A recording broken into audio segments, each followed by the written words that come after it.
Welcome to the Deep Dive, where we take complex, challenging information, the kind you usually need a specialized degree to even start to understand, and we try to distill it down into useful, practical knowledge you can apply right away. And today we're really undertaking a critical mission. I mean, it's essential. We've cracked open a really deep stack of material, expert economic analysis, a lot of empirical research, and the incredibly influential insights of scholars like Thomas Sowell. Our focus today is on what you might call the architecture of constraint.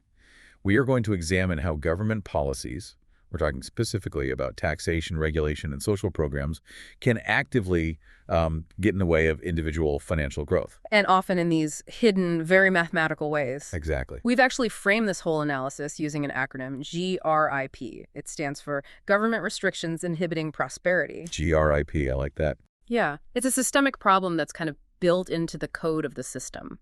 The goal isn't just to understand what the government takes from you, but to see how the systems themselves are designed to constrain your choices. And how that significantly reduces your long-term potential for building wealth. That's it. The sources we've pulled together for this are, well, they're formidable. We're looking at current IRS tax code, decades of economic modeling, and some really extensive long-term studies on things like poverty and market regulation. This is all about charting a path to, real economic economy, but you have to start by understanding the walls around you first. Right. And the philosophical anchor for this whole deep dive, which is drawn particularly from the writings of Thomas Sowell, is this critique of centralized decision-making. So he coined this term, the vision of the anointed, and he was referring to an elite class, intellectuals, regulators, politicians, who basically assume they possess a kind of superior wisdom. They think they know best. They believe they can direct society's resources and manage individual behavior more effectively and more justly than, say, the markets or even individuals themselves. And the tragic irony there, which I think we're going to demonstrate today, is that that assumption so often leads to these massive, really quantifiable unintended consequences. Yeah. And they disproportionately harm economic freedom, especially for the very people they claim to be trying to help. It ends up being a system that's less about efficiency and more about, control and a kind of social engineering that's just layered over the economy. Absolutely. The fundamental question we're asking is, what is the measurable cost of that centralized control on your personal journey to building wealth? Okay, let's unpack this. I think we should start with the most immediate and tangible form of GRIP, the one that hits all of us directly every single year, the multi-layered drag of restrictive tax policies. When most people think about their financial future, they look at their paycheck and they see that amount that's deducted for income tax. Sure, that's the obvious one. But if you really want to understand GRIP, you have to recognize that modern taxation is like a hydra. It has many heads. It affects your ability to build wealth at, 4 distinct stages? At least. When you earn it, when you save it, when you grow it, and then when you try to transfer it. That's the perfect way to frame it. So let's start with that visible head of the hydra, the income tax. The progressive system we got from the 16th Amendment. As of 2024, the federal marginal rates run from 10% all the way up to 37%. Okay, and right there, we need to clarify a really foundational concept for anyone listening. The difference between the marginal rate and the effective rate. They are not the same thing. That distinction is absolutely crucial. Your effective tax rate is pretty simple. It's the total percentage of your entire income that you actually pay in taxes. Your overall tax burden. Right. Your marginal rate, though, is the percentage of tax you pay on the next dollar you earn. The U.S. system is structured so that you only pay that 37% rate, for example, on the income that falls above the highest threshold, not on your whole income. Which is a common misconception. But it's that marginal rate that really dictates your incentive. Yeah. Your incentive to work harder or take on that extra project. Precisely. And once you start layering in state and local taxes on top of that, which can get up to 13.3% in California or nearly 11% in New York, your combined marginal rate can quickly approach, or in some cases, even go over 50%. So for every extra dollar you earn through your own productive activity, the government is claiming 50 cents or more of it. And this extraction, it doesn't stop with your labor. Once you've paid income tax on that dollar and you go to invest it, the government takes another continuous bite. That's the capital gains tax. I've heard this called the silent killer of compounding. It really is. Now, profits from investments you hold for more than a year get those preferential rates, 0%, 15%, or 20%. But those rates are applied annually anytime you sell an asset or get a distribution. Mm-hmm. For high earners, there's also an additional 3.8% net investment income tax. And if you trade a lot, hold things for less than a year, those profits are taxed at your full ordinary marginal rate. So up to 37%. Right. This continuous tax friction just relentlessly grinds down the capital base you have available for that powerful compounding growth. It's a huge drag. And then after you pay tax on the earning and then more tax on the growth, there's this final penalty on the transfer, the estate tax. The source material we looked at calls this generational wealth confiscation. And while the federal exemption for 2024 is high, it's $13.61 million per individual. Which is a lot, to be fair. It is a lot. But for estates that go over that threshold, the federal rate is a flat 40%. And when you combine that with state-level estate or inheritance taxes, which exist in 12 states plus D.C., the total tax rate on these multi-generational transfers can easily go over 50%. So it basically prevents capital from staying productive within a family unit over time. It can force liquidity events, sometimes even the sale of a family business, just to pay the tax bill. And that takes us directly to the mathematical reality of all this. This is probably the most profound part of the GRIP analysis. We should probably slow down here and really look at the numbers, the compound effect of these taxes. Okay, let's use the model from the source material. We've got an individual, earns $100,000 a year, they're very disciplined, and they commit to saving and investing $20,000 of that every single year for 30 years. And we'll assume a conservative 8% annual return on those investments. Now, in theoretical world, let's call it the ideal zero tax environment, that $20,000 annual contribution compounded at 8% for 30 years, it would accumulate to approximately $2.4 million. Wow. Okay, so that's the pure potential. That is the pure potential of capital growth without interference. But now let's run through the GRIP system. What happens in our post-tax reality? Well, that $100,000 earner's probably in the 22% marginal federal bracket plus state income tax. So right away, their ability to save that full $20,000 after tax shrinks. They're really only saving about $15,600. So the principal is smaller from day one. Exactly. And worse, that 8% gross return is continuously being eroded by capital gains and dividend taxes, so their net return probably drops to something closer to 6%. This is that silent, decades-long friction cost that's just built into the system. Precisely. So after 30 years, under this continuous post-tax friction, with the smaller amount being saved and the lower compound rate, their total accumulation just plummets. It goes from that potential $2.4 million all the way down to approximately $1.3 million. Okay, let's just pause on that for a second. That's a $1.1 million difference. That is the cost of GRIP in just this one single hypothetical example. It's not a fee you pay once. It's the silent erosion of your potential wealth over 3 decades. It fundamentally changes that person's financial destiny. And as the sources summarize it, when you factor in all the taxes across a person's life cycle, sales taxes, property taxes, the compliance costs we're about to get into, potential estate taxes, the total governmental claim on your potential accumulation can easily exceed 60 to 70%. It's staggering. Now, despite the income tax system being progressive, higher rates for higher income, we have to talk about the massive regressive elements that really hit middle and lower income earners disproportionately hard. This is a point that's so often overlooked. I mean, look at payroll taxes. This is the money taken for Social Security and Medicare, what's called FICA. The employee rate is 7.65% or 15.3% if you're self-employed. But the problem is the cap on Social Security contributions. Right, which in 2024 only applies to the first $168,600 of income. Correct. So if you earn $50,000, you pay FICA tax on all of it, every single dollar. But if you earn, say, $5 million, you stop paying the Social Security portion of that tax once your income hits $168,600. So the highest earners end up paying a tiny fraction of their total overall income toward FICA compared to someone who's earning near that cap. Which creates an inherently regressive structure for that part of the tax code. It's just a mathematical fact. And then there's the knowledge gap, the limited access to sophisticated deductions. The tax code isn't just a tool for taking money. It's a tool for rewarding certain behaviors, but only if you know how to use it. Exactly. The most sophisticated tax advantage strategies, things like 1031 exchanges, qualified opportunity zones, aggressive real estate depreciation, They require a lot of capital and specialized legal and accounting services. Which most people don't have access to. Right. Middle-income earners are often just left with the standard deduction, maybe some limited itemizing, while high-net-worth individuals are using these complex carve-outs to legally shrink their taxable income way more effectively. And all of that complexity introduces what the sources call the hidden tax, the compliance burden. I mean, I have to stop you on this number. 6.5 billion hours spent annually on tax compliance. That isn't a tax, that's a national productivity sinkhole. It is absolutely staggering. This complexity costs Americans between $200 billion and $400 billion every year in fees for accountants, tax software, advisory services. And that money, as you rightly point out, it's not funding roads or schools, it's just the friction cost of navigating the complexity that GRAP imposes. And for small business owners, who we think of as the engine of economic growth, the source material shows that these compliance burdens can often eat up 10 to 15% of their gross income.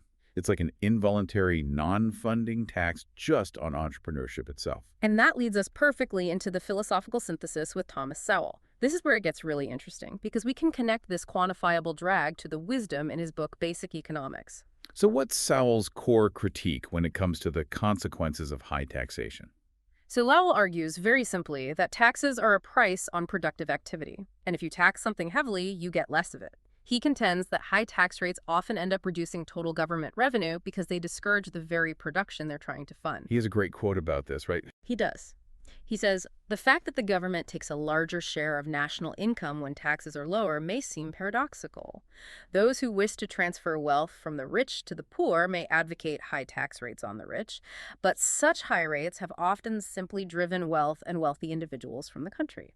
That's essentially the practical application of the Laffer curve, the idea that beyond a certain point, the disincentive effect just kicks in. Exactly. And we've seen historical evidence. You can look at the Kennedy tax cuts in '64, the Reagan cuts in the '80s, even the 2017 Trump cuts.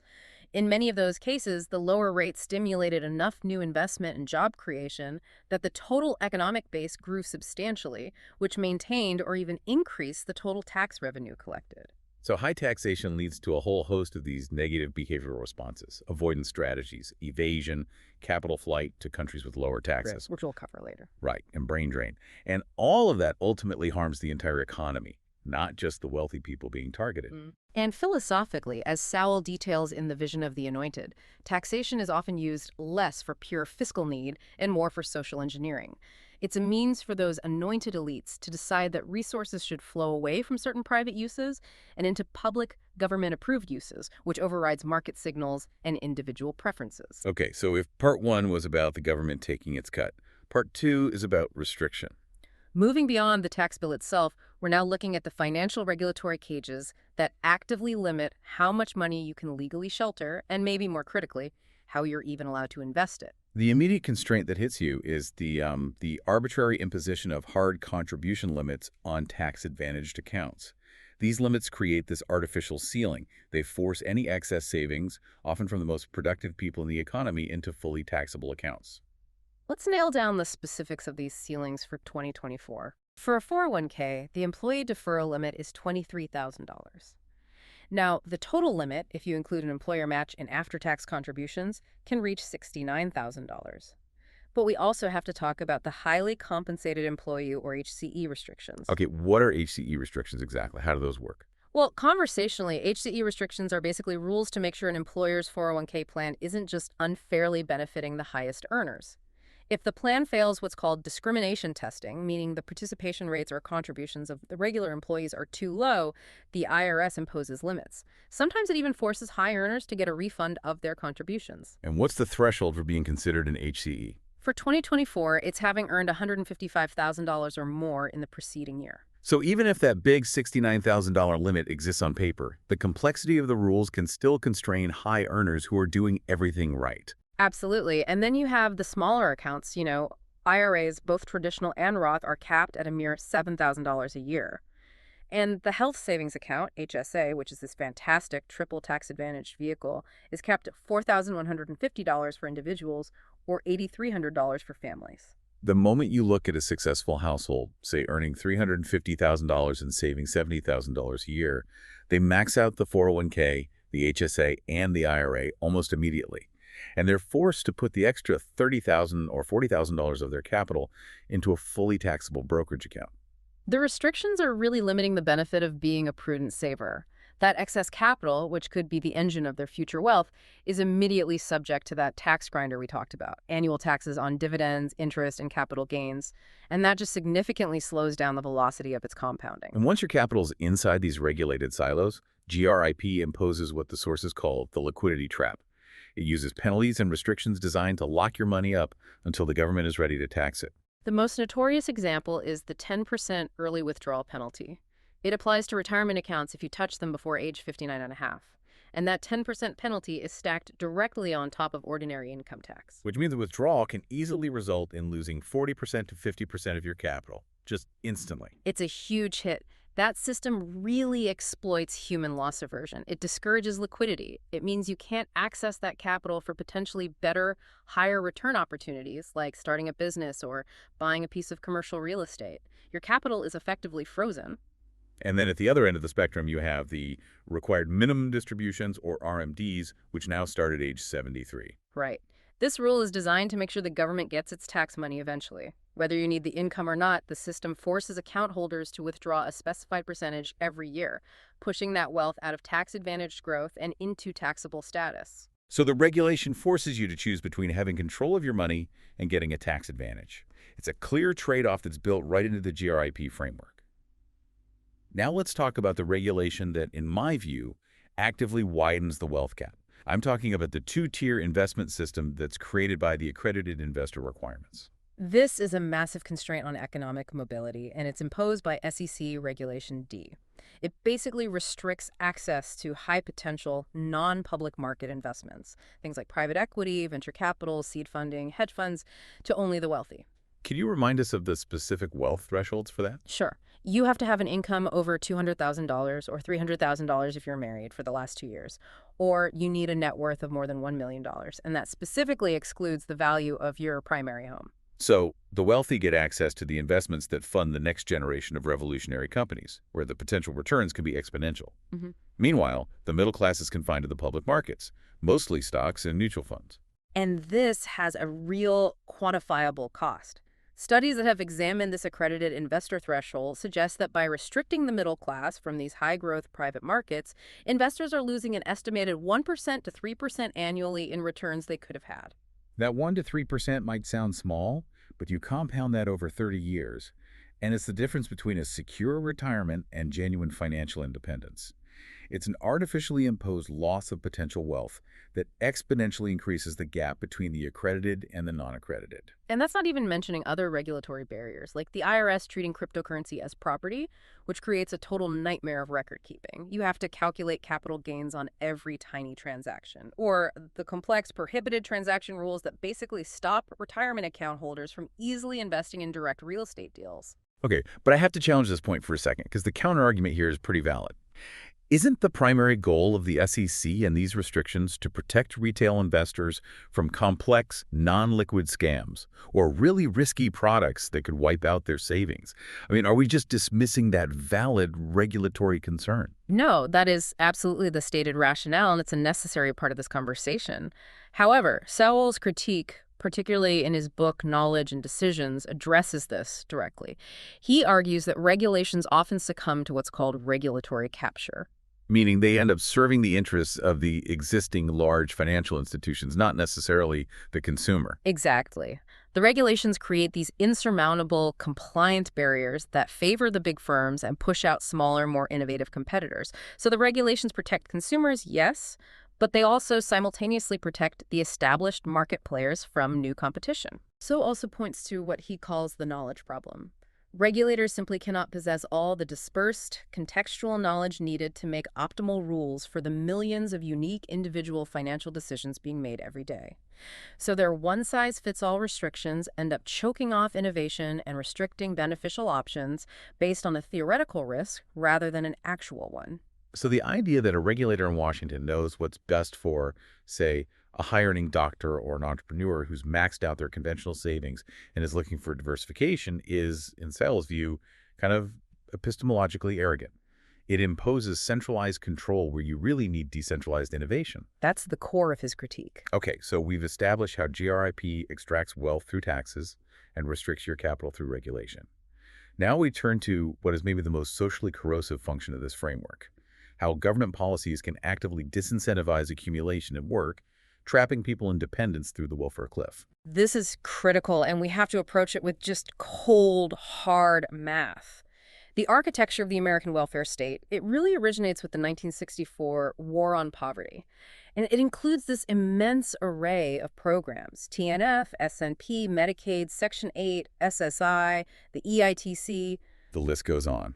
And the scale is just mind-boggling. Mm-hmm. Federal and state governments combined are spending approximately $1.1 trillion a year on these means-tested welfare programs. That's according to 2023 data. And the intention is clear, right? It's to provide a safety net.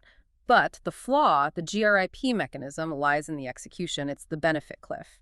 These programs are all means tested, which means as your earned income rises, your eligibility for the benefits rapidly phases out. So earning more income doesn't always result in a net increase in your resources. It can actually result in a massive loss, which creates this intense disincentive to seek advancement. Let's use the specific and frankly shocking example from the source material. It's about a single mother with 2 children living in Pennsylvania, and we have to look at her total economic resource pool, not just her paycheck. Okay, scenario 1. She earns $15,000 a year. At that income level, she qualifies for pretty much the full suite of benefits. So when you calculate the estimated value of her income, plus her SNAP benefits, TANF, her Medicaid coverage, housing subsidies, and the EITC tax credit, her total economic resource pool, the real value of what she has to live on, is calculated to be approximately $51,728. Okay, now she gets a promotion, she chooses to be more productive, and her earned income rises dramatically to $35,000 a year. That's a $20,000 increase in productivity. What happens to her? The system immediately imposes the cliff. Her increased income triggers these rapid phase-outs. PANF disappears. Her housing assistance and SNAP benefits are drastically reduced. And crucially, she loses eligibility for Medicaid, which forces her to purchase private health insurance, a huge new expense estimated at around $6,000 a year. Her new total resource pool drops precipitously to $39,564. Wait a minute, so she earned an extra $20,000, but her total resources dropped by $12,164. That is an outright punishment for being more productive. The math is brutal. That translates to an effective marginal tax rate of 160% on the additional $20,000 she earned. She actively loses money by being more productive. Why would any rational economic actor choose to earn more, take on more stress, and spend more on childcare just to end up poor? This is the GRIP dependency trap in its purest form. And this isn't just one anecdotal example, right? There are long-term studies that confirm these cycles of dependency. They do. The University of Michigan panel study of income dynamics shows that children who grow up in welfare households are 2 to 3 times more likely to receive welfare themselves as adults.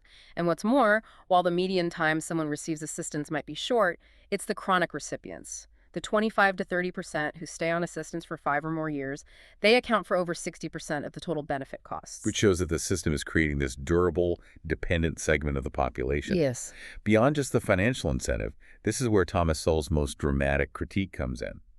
He connects this economic structure directly to social consequences, particularly regarding family breakdown. This is the core argument of his book, The Vision of the Anointed. Sowell meticulously argues that welfare programs, by providing income that's contingent on means testing, which often excludes the presence of a working male in the house, systematically incentivize the decline of the traditional family structure. What are the key statistics he uses to underpin this deeply uncomfortable but necessary critique? Sowell highlights that in 1960, the black child illegitimacy rate was 22%. After the massive expansion of the welfare state during the Great Society era, that rate just skyrocketed. It reached nearly 70% by 1995. The system, he argues, subsidized unwed pregnancy and essentially replaced the working father as the necessary source of household income. And his conclusion, and this is a quote we have to include because it just perfectly captures the force of his argument, is that the welfare state did what slavery couldn't do, what Jim Crow couldn't do, what the harshest racism couldn't do: destroy the black family. It's not just a critique of government spending. It's a detailed claim that this centralized social engineering executed by the anointed undermined the necessary social capital, the 2-parent family structure that's required for upward economic mobility. And that, he claims, led to a permanent subsidized underclass. So if we look at the results of the war on poverty after 6 decades, we spent over $25 trillion in today's dollars. The poverty rate in 1964 was 19%. The official rate today is around 11.5%, but critics are very quick to point out that the big drop in poverty rates actually happened before all the Great Society spending ramped up. It kind of stabilized around 1973. Right. They also note that the official poverty measurement often excludes the vast majority of welfare benefits, things like the value of SNAP and Medicaid, so it ends up disguising permanent dependence as just remaining poor. So the measurement itself creates this statistical illusion. It's masking the reality that millions of people are permanently dependent on the state, and their human capital is degrading because they're out of the workforce for so long, creating resume gaps and a sense of learned helplessness. And look, the counterarguments that the safety net stabilizes the economy and provides necessary care for the disabled, they're valid. But the GRIP critique focuses on the design flaw. The perverse incentive that punishes you for choosing to improve your situation. That mathematical trap has to be addressed if prosperity is actually the goal. Now we delve into a more subtle aspect of GRIP, which is the control over the information you receive about wealth creation. This creates a profound information asymmetry.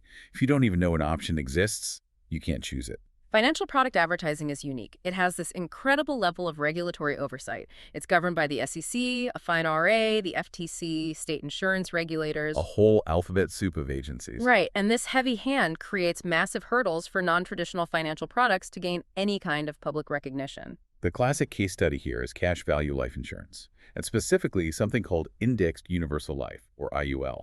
It has tax advantages, deferred growth, tax-free loans that can make it an elite wealth accumulation tool, but it's still pretty obscure for the average person. And that obscurity is, you could argue, manufactured by regulation. The NAIC model regulations, which are adopted by state commissions, they prohibit specific advertising claims. They forbid you from detailing actual historical rates of return.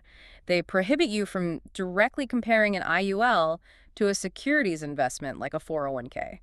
And they require these extensive disclaimers that usually confuse people more than they clarify the product's benefits. So a product that objectively provides tax-deferred growth and tax-free access to capital can't be openly marketed as a wealth accumulation vehicle. The result is this profound knowledge gap. Less than 20% of Americans understand cash value life insurance beyond just the basic death benefit.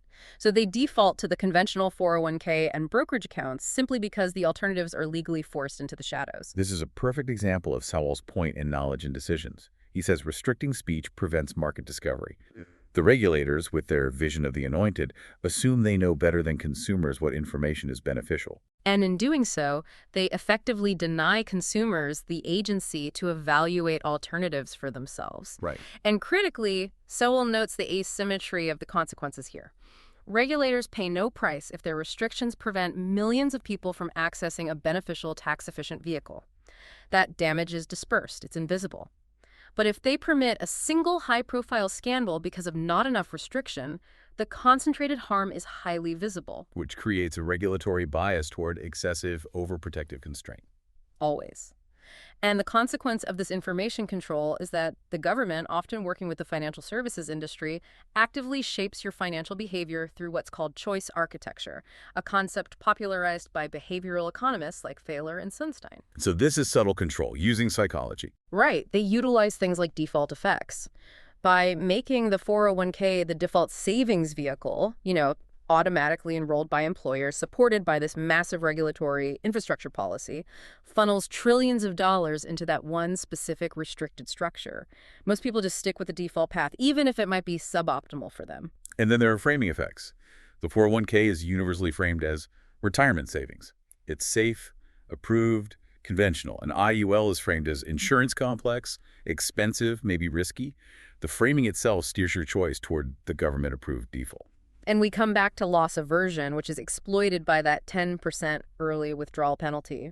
Humans hate losses more than they love equivalent gains. That penalty is a behavioral lock. And it's reinforced by mental accounting, where policy encourages us to label our retirement money as this untouchable thing until age 59 and a half. Which discourages the economically optimal use of that capital, even for a potentially high-return investment like a new business venture. Absolutely. This brings us to the final critical synthesis of the GRIP framework. The political economy of GRIP who benefits. Why does this complex, restrictive system continue to exist? Public choice theory gives us the answer. It's concentrated benefits and dispersed costs. The government benefit immensely, not just through the $4.9 trillion in federal tax revenue, but through increased political power that comes from controlling economic decisions. And critically, dependency, that welfare cliff we saw, it creates large, reliable voting constituencies who rely on the system staying exactly as it is. And then you have the massive, powerful self-interest of the financial services industry. They are the ultimate beneficiaries. They accumulate immense assets, over $37 trillion in retirement accounts alone, which they manage for enormous fees, estimated between $550 billion and $925 billion every single year. The regulatory complexity, which crushes smaller competitors, serves them directly through regulatory capture. It favors the very largest firms. The sources refer to this as the financial governmental complex, which echoes Eisenhower's warning about the military-industrial complex. And we see the revolving door constantly. All the time. Treasury Department officials transition directly into lucrative roles on Wall Street boards. SEC commissioners join the highly paid law firms that represent the very entities they were just regulating. This revolving door ensures that the perspectives of the regulated, the powerful financial institutions, are dominant when the rules are being written and enforced. And this self-reinforcing complexity is maintained by lobbying. The financial sector spent $565 million on lobbying in 2023 alone. That ensures that the rules remain complex enough to require their specific expertise, which guarantees their fee structure persists, often at the direct expense of individual investors. It's like a self-licking ice cream cone. It is. So Wells' summary of this political economy is definitive. He says, the first lesson of economics is scarcity. There is never enough of anything to fully satisfy all those who want it. The first lesson of politics is to disregard the first lesson of economics. The GRIP system accumulates immense promises and benefits for these concentrated political and financial interests, while it disperses the costs across the general public, which guarantees its inefficiency will persist. The picture we've painted of GRIP is pretty challenging, but the mission of this deep dive is always to extract practical knowledge. Financial independence requires knowledge and active, strategic navigation, not just passive compliance. So let's start with the non-negotiable legal foundation for all of this. We have to be crystal clear. We are discussing legal tax avoidance, not illegal tax evasion. Tax avoidance is using deductions, structuring your business, and utilizing the legal framework to minimize your tax liability. Tax evasion is fraud. Judge Learned Hand provided the philosophical mandate here. He said, anyone may arrange his affairs so that his taxes shall be as low as possible. He is not bound to choose that pattern which best pays the Treasury. There's not even a patriotic duty to increase one's taxes. We're talking about optimizing within the system we are given. Exactly.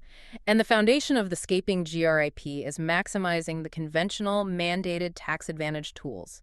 First rule, contribute enough to your 401k to get the full employer match. That is an instantaneous guaranteed 50% or 100% return on your money. Failing to do that is just leaving free money on the table. Once that's done, for people who have sophisticated 401k plans, the mega backdoor Roth conversion is a must. How does that work technically? It leverages the high total defined contribution limit set by the IRS, which is $69,000 for 2024. But it requires a specific type of employer plan that allows employees to make after-tax contributions. And that's not Roth, that's true after-tax money. Once they've maxed out the standard $23,000 deferral limit, you contribute the excess amount after tax, and then you immediately convert that after-tax money into the Roth portion of your 401k. So you're basically using the after-tax component as a bridge. Yeah. It converts taxable savings into a Roth account, which means all the subsequent growth is tax-free forever, and it lets you push tens of thousands of dollars past that standard $23,000 limit. Exactly. Next up is the HSA Triple Tax Advantage. It is arguably the most powerful savings vehicle available. Your contributions are tax-deductible, the growth is tax-free, and withdrawals for qualified medical expenses are tax-free. And the strategy for optimizing it is key. Don't use the money. Precisely. You maximize your contributions, pay your current medical expenses out of pocket, and let the HSA funds compound untouched. After you turn 65, the money can be withdrawn for any purpose without a penalty. It's just taxed as ordinary income, like a traditional IRA. But any withdrawals for medical expenses are still completely tax-free. It functions as an additional supercharged IRA. And for those who hit the income phase-outs for conventional Roth IRAs, The backdoor Roth IRA is crucial. This is a legal, clean way to get around GRIP's outcome limits. You contribute non-deductible money to a traditional IRA. You can do this regardless of your income, and then you immediately convert that entire balance to a Roth IRA. You only pay tax on the tiny amount of earnings that might have accrued during the transfer, and then you've locked in tax-free growth forever. Okay, now let's move into the high net worth and alternative strategies. This is for capital that is forced outside of those limits. This is where cash value life insurance comes back into the picture. For high-income earners who have completely maxed out every conventional vehicle, a properly structured, overfunded policy one that's designed to stay within the Modified Endowment Contract, or MEC, Limits provides a unique combination. You get tax-deferred growth, the ability to access capital tax-free via policy loans later in life, and of course the tax-free death benefit. The sources we looked at, specifically some analysis from Wood Actuarial Services, suggest that while these policies are complex and can have high fees, for a high-income earner in the peak tax bracket, an IUL can provide superior, tax-efficient, risk-adjusted returns compared to putting that same capital in a fully taxable brokerage account. It's a legal way to keep compounding working for you. It adds another layer of tax shelter, which is exactly the goal of escaping GRIP. However, the GRIP system seems to heavily favor one asset class above all others: real estate investment. The tax code is just intentionally skewed toward property owners. Real estate offers incredible leverage against the tax code. It gives you 4 pillars of advantage. First is the primary residence exclusion. That's a $500,000 exclusion for married couples on capital gains when you sell your home. Second, for rental property, you get massive non-cash deductions through depreciation. Right, 27.5 years for residential property.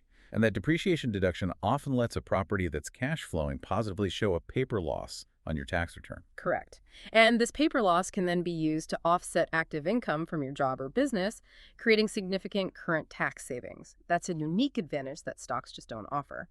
Third is the legendary 1031 exchange. Explain the 1031 exchange and why it's such a powerful mechanism for building wealth. It allows an investor to defer paying capital gains tax indefinitely, as long as they exchange one investment property for a like-kind investment property within a very strict time limit. You have 45 days to identify a new property and 180 days to close. You can repeat this process over decades, rolling enormous accumulated gains into larger and larger assets. And the final, critical mechanism for multi-generational wealth transfer with real estate. The deferred gains are eliminated when the investor dies. This is because of the step-up in basis. The heirs receive the property valued at its current market price, not the original purchase price. So all those decades of capital gains tax are wiped out, allowing for a multi-generational, tax-free wealth transfer. And finally, a newer one, the Qualified Opportunity Zones, created in 2017. This is more complex but immensely powerful. You defer an existing capital gain from selling stock or business or real estate by investing it into an Opportunity Zone fund. The initial capital gain is deferred until 2026. But if you hold the Opportunity Zone investment itself for 10 or more years, all of the appreciation generated by that new investment is excluded from tax entirely. It seems like if the GRIP system offers maximum flexibility anywhere, it's through business ownership and self-employment. Let's dive into that Robert Thompson case study, the $600,000 net income business owner. Without the proper structure, Mr. Thompson is paying over $210,000 in taxes, and that includes a really hefty self-employment tax bill because he's paying the full 15.3% FICA rate on his entire self-employment profit, up to the wage-based cap. So the first step is selecting the right entity, electing S-corporation status. And why does the S-corp status change the game for FICA? The IRS allows an S-corp owner to split their income into 2 portions: a reasonable salary, which is subject to the full FICA tax, and then distributions, which are not subject to FICA. So by setting his salary at, say, $200,000 and taking the remaining $400,000 as distributions, he saves over $25,000 a year in FICA taxes alone. That's a massive immediate boost to his wealth velocity. Now, for the massive income deferral strategy he uses, which is necessary because he has such high income and high savings goals, Yeah. the defined benefit pension plan. A defined benefit plan is perfect for older, high-income owners. Unlike a 401k, the contributions are calculated actuarially based on the amount you need today to fund a predetermined future benefit. Because Thompson is 52 and wants to fund a large retirement benefit in a relatively short time, the IRS allows him to contribute upwards of $250,000 a year. So it's essentially a legally mandated catch-up contribution based on your age and income trajectory. And that entire $250,000 contribution is tax deductible against his current $600,000 income. Exactly. That deduction, at his high marginal rate, saves him over $107,000 a year in current taxes. And it defers that massive $250,000 principal into tax-sheltered growth. He also uses the simple but powerful strategy of spousal employment, right? Paying his wife a legitimate salary to manage HR and administration for the business. Yes. That salary is deductible for his business, which lowers his taxable income, and it allows his wife to max out her own retirement plans, like a solo 401k, or even participating in the defined benefit plan, which further compounds the savings. The net result of combining the S-Corp FICA savings and the defined benefit plan deduction is that Mr. Thompson saves over $132,000 in taxes every single year. That is the difference between passively letting GRIP extract your wealth and actively utilizing the legal options it provides. Now let's revisit that high earner example, geographic arbitrage. We had Jennifer Chen, the tech executive, earning $450,000 in California. She was paying a staggering 13.3% state tax rate. Right. She was facing over $51,300 in state tax every year. Plus, she had $2 million in vested stock options just waiting to be exercised.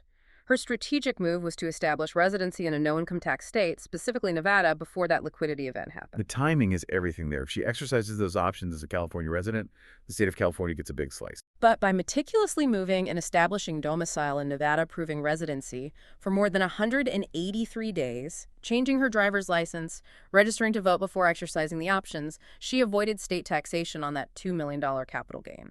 That single act saved her $266,000 in state tax alone. The sources show that by combining this geographic arbitrage with a mega backdoor Roth and some sophisticated charitable giving, she achieved $2.775 million in additional wealth accumulation over 15 years. That's a 44% improvement over the non-optimized path. It's huge. It is. Finally, let's return to the most challenging GRIP trap of all, the welfare cliff. Sharon Williams, the single mother, was facing that effective 160% marginal tax rate. We established she loses over $12,000 by earning $20,000 more. How do you escape a trap that severe? You can't escape it with incremental increases. You're penalized for earning $1,000 more or $5,000 more. The only strategy is a dramatic income increase that vaults you completely over the cliff, making the loss of benefits financially negligible in the long run. So it's about a human capital upgrade, not just a marginal raise. Yes. She has to leverage community college or a technical certification in a high-demand field IT, medical coding, a specialized trade to secure a starting salary of $60,000 or more a year. And she can use the 18 to 24 months of training time while maintaining her benefits, often with work requirement exemptions for being in education. The transition year is going to involve some pain, though. When she starts that new $60,000 job, she loses her $39,000 in benefits. She might actually feel poorer than she did when her total resources were $51,000. She will. But the long-term transformation is undeniable. Once she hits that salary, she is outside of that 160% trap. After 5 years on that new trajectory, her income will be rising toward $80,000, and she'll have accumulated $95,000 in retirement savings. If she had remained in the trap, her net worth would be zero and she'd be perpetually dependent. The lesson is that GRIP builds this system of walls, and sometimes you can't walk around the wall. You have to build a ladder that's tall enough to vault over it completely, accepting that short-term pain for long-term freedom. That's the only way out. So even for those who have mastered these optimization strategies, the external environment presents some enormous structural threats that are looming, and they could fundamentally change the GRIP landscape. The first and most immediate is the looming tax cliff. This is not speculation. This is scheduled law. The vast majority of the individual tax provisions from the Tax Cuts and Jobs Act of 2017, the TCJA, are scheduled to sunset on December 31st, 2025. Unless there's new legislative action, we revert to the pre-2017 code. What are the specific dollar impact changes that listeners really have to prepare for? Okay, first, tax brackets increase across the board. The top rate reverts from 37% back to 39.6%. Crucially for the middle class, the 24% bracket jumps to 28%, and the 22% bracket jumps to 25%. Second, the standard deduction roughly halves. It falls from $29,200 for a married couple to an inflation-adjusted figure of around $16,000. That's going to dramatically increase the taxable income for millions of households. And what about the high net worth impact? The estate tax exemption falls dramatically. It's scheduled to plummet from the current $13.61 million down to approximately $7 million per individual. That change alone is going to bring thousands of estates back into the crosshairs of that 40% federal tax rate. The impact on the middle class is significant. The source analysis shows that a family of 4 earning $100,000 could see their effective tax bill increase by up to 49%. That's nearly $4,000 in lost purchasing power if Congress fails to act. The strategic response here is urgent. You have to maximize tax-advantaged actions before the end of 2025. Maximize your Roth conversions while the current rates are low. Fill up that 24% bucket now before it becomes the 28% bucket. And if you're subject to the estate tax, you need to utilize the current high $13.61 million exemption with gifting strategies now, because that opportunity window is closing very rapidly. And beyond the tax code, we face the inevitable math of entitlement insolvency projections. These systems are foundational elements of GRIP, and they're just mathematically unsustainable in their current form. The structural numbers are relentless. According to the most recent trustees report, the Social Security Trust Fund is projected to be depleted in 2033. At that point, mandatory payouts will drop to only 79% of scheduled benefits because the program can only pay out what current payroll tax revenue brings in. So without some significant politically fraught action like dramatically raising the payroll tax, raising the full retirement age, or subjecting benefits to means testing a 21% benefit cut is already baked into the cake for people retiring in the 2030s. And Medicare is in an even more immediate crisis. The PARTA Trust Fund is projected for depletion in 2031. The cost drivers are just astronomical. Medical cost inflation is consistently outpacing general inflation, and then you have the sheer cost of supporting an aging population. So the necessary strategy for you listening is to assume Social Security will provide only 70 to 80% of what they say you'll get, and structure your personal savings and retirement planning accordingly. Do not rely on government projections that are based on politically convenient assumptions. And driving all of this is the fundamental problem of demographic shifts and the dependency ratio. That's the ratio of non-workers, people age 65 and over, to workers who are age 15 to 64. Correct. And that ratio is projected to rise from 28% in 2020 to 38.4% by 2060. We have fewer and fewer workers supporting an increasingly large number of retirees. This fundamental imbalance guarantees that future generations are going to face significantly higher taxes, drastically reduced benefits, or some combination of both. The GRIP system is being structurally challenged by demographics, which makes aggressive personal financial optimization not just a goal, but really an act of economic self-defense. It's essential. To maintain the intellectual integrity of this deep dive, we have to provide a balanced perspective. Our sources also include some critical counter-arguments to the GRIP framework we've laid out. Right. The progressive critique fundamentally centers on the social investment argument. They would argue that taxes are not purely extraction. They are necessary to fund public infrastructure, public education, and basic research. Things like the internet, GPS, pharmaceutical breakthroughs that create the essential conditions for private wealth accumulation. So without that public investment, private sector opportunity stalls. That's the argument, yes. A concept popularized by economists like Mariana Mazzucato. Then you have the market failure argument for regulation. Regulations like the accredited investor rule are defended as essential to address information asymmetry and to protect the vast pool of unsophisticated investors from predatory products. Proponents will point to the 2008 financial crisis as proof that underregulation has massive society-wide costs that have to be prevented by centralized oversight. Sure, and the social safety net provides necessary assistance for the truly disabled or ill, and it acts as a stabilizer during recessions. These are legitimate, necessary functions of government. They are. And so the GRIP critique, therefore, it doesn't focus on the elimination of all government, but rather on the scope creep and the design flaws, those mechanisms, like the welfare cliff, that create perverse, self-defeating incentives rather than providing temporary, well-designed aid. Correct. And when we look internationally, we see alternative models to GRIP. While the U.S. tax burden at 27.7% of GDP is moderate by OECD standards, our compliance costs are astronomically high. We can look at the Singapore model. Singapore uses the Central Provident Fund, or CPF. It's a mandatory savings system where a very high percentage of wages, up to 37%, are contributed, but the funds are individually owned. They're not redistributed by the government. And this approach results in extraordinarily high home ownership, extremely low government debt, and a very high national savings rate. It's a market-based alternative to the tax and redistribute welfare model that emphasizes individual capital ownership. And critically, when you look at global indices of economic freedom, which prioritize property rights, a low tax burden, regulatory freedom, countries with high scores like Singapore, Switzerland, Ireland consistently outperform low-scoring countries in GDP growth, life expectancy, and reported happiness. The data really suggests that less restriction correlates strongly with higher prosperity. So what does this entire analysis mean for the individual listener? We kind of come full circle back to the enduring vision of Thomas Sowell. So Hull's core argument really provides the necessary synthesis here. The problem is not that people are ignorant, he says, but that centralized decision makers, the anointed, are far too confident in their own beliefs. And crucially, they pay absolutely no price when their policy decisions turn out to be disastrously wrong.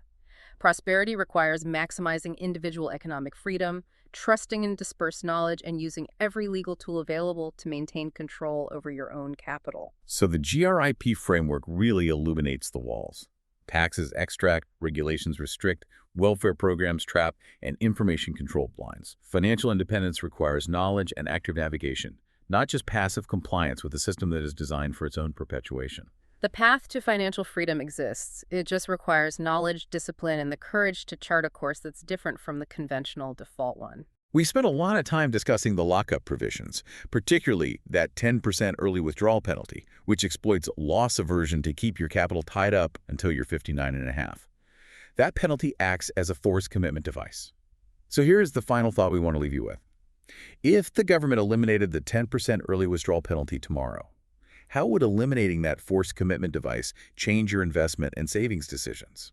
Would you save more aggressively, knowing that your capital was truly liquid for some unforeseen, high-return business opportunity? Or would you simply spend it sooner? That is a core question of individual control versus paternalistic government restriction, and it's a question only you can answer for your own financial journey. Something vital to think about as you review your own financial architecture and your strategy for navigating GRIP. That's a wrap on this deep dive. Until next time.